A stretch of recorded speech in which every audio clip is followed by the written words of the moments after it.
Black Style, Black Movement, Transformation and Influence in Fashion and Ballet. Welcome to part 3 of our dance and fashion series. From the streets of Harlem to the stages of ballet, dandyism and jazz have fundamentally altered the way we experience beauty, dance, and sartorial self-expression in the United States. And with the upcoming opening of the Met Costume Institute's Superfine, Tailoring Black Style, the history, role, and gorgeous looks of Black Dandyism are having a moment that was none too prescient, right as government policies erase the histories of the Black and Brown, and the Kennedy Center, our national cultural center, gets rid of its DEI initiatives. One of the other foremost cultural institutions, the Metropolitan Museum of Art, lifts the histories, the glamour, and the contributions of Black fashion and identity.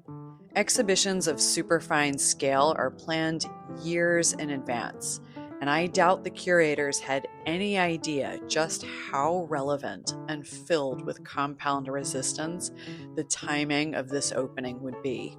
Fashion and ballet fall solidly into the camps of extremely elitist Eurocentric worlds and industries. Or do they? Elitist? Yes, no question. Recently, for example, New York City Ballet stopped selling their upper tier, quote, more affordable seats, that is, until enough of the lower level, realistically $100 plus, sell. They're a tax-exempt organization not even pretending to make their work available to a wider public. The laurels upon which they rest are thick and strong. But if you look just a little closer, or zoom a little further out, as the deep and narrow often reflect the wide and encompassing, you'll see that Black culture has had a profound influence on the development of both ballet and fashion, and particularly the American ballet aesthetic. What is the American ballet aesthetic? You'll find plenty of Western European and Russian-trained dancers and certainly choreographies on our stages, but the look and the quality of movement that is uniquely ours is the Balanchine New York City Ballet style, with emphasis on speed, forward thrusting, jazzy hips, dynamic musicality, syncopation, and use of the off balance. These influences are directly from jazz music, dance, and Black dance artists. However, it's worth noting, ballet is decidedly without improvisation, a key tenet in jazz music. It's still ballet after all, an art form that is rooted originally in a mix of royal hierarchies and military academies. The origins of Black Dandyism. While the term dandy traditionally referred to an elegant and often flamboyant man of fashion, Black Dandyism developed as a means of resistance and self-definition. It had its earliest origins in the slave trade, where young African, usually boys, were dressed in ornate clothing, serving as status symbols for their owners. But then, in post-emancipation America, it was reclaimed. Black individuals used sharp clothing and appearance to assert agency in a society seeking to minimize their humanity. It was a defiant rejection of the slave body and a deliberate assertion of dignity in a world bent on denying it.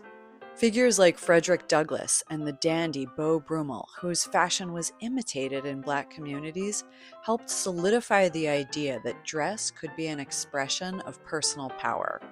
And during the Harlem Renaissance, Black dandyism came into full bloom, with figures like Langston Hughes and Josephine Baker.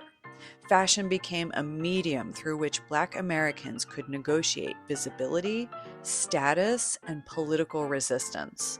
Another revolutionary cultural form was taking root: jazz. Emerging from the African American communities in New Orleans in the early 20th century, jazz was rooted in the experiences and histories of Black Americans, blending West African rhythms, blues, and European musical traditions. Jazz music's hallmark is its improvisational nature, where musicians engage in spontaneous creation, interpreting the moment in real time. And jazz wasn't just a sound, it was an aesthetic that influenced everything from music to fashion to dance. And jazz dance was a natural outgrowth of the music, marked by its grounded rhythmic qualities and freedom of expression. Early jazz dancers like Josephine Baker and later figures like Katherine Dunham used the dance floor as a space to break free from classical ballet's constraints and to embrace a new, uniquely American form of movement. The syncopated rhythms and freer movements of jazz became expressions of Black joy, pain, and resilience, offering a stark contrast to the pristine, structured steps of classical ballet. And as ballet continued to evolve in the United States during the 20th century, it was impossible to ignore the influence of jazz.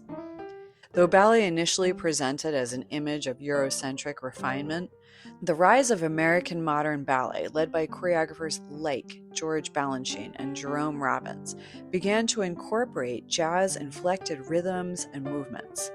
Even when Black bodies were largely excluded from the stage, the syncopated rhythms and improvisational style of jazz music seeped into the choreography.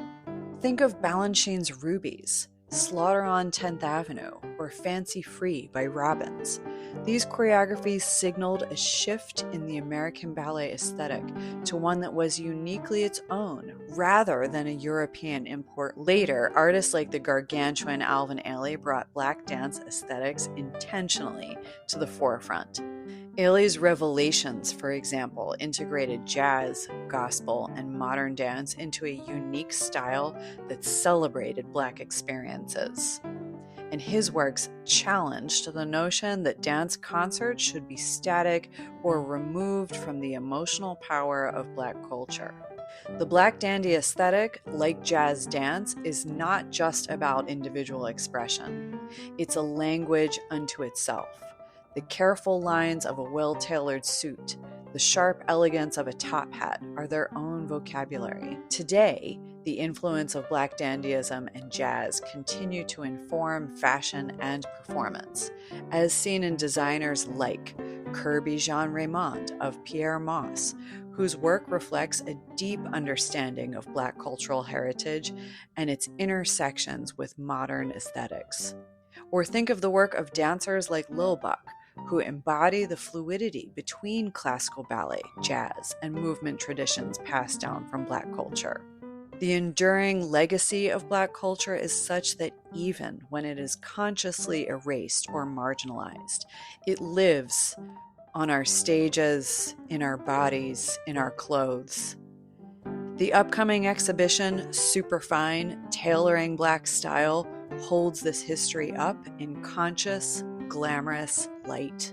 If you like this and you want more great dance content, make sure you subscribe to the podcast and find us on Substack at The Dance Lens, where you'll find more articles, podcasts, videos.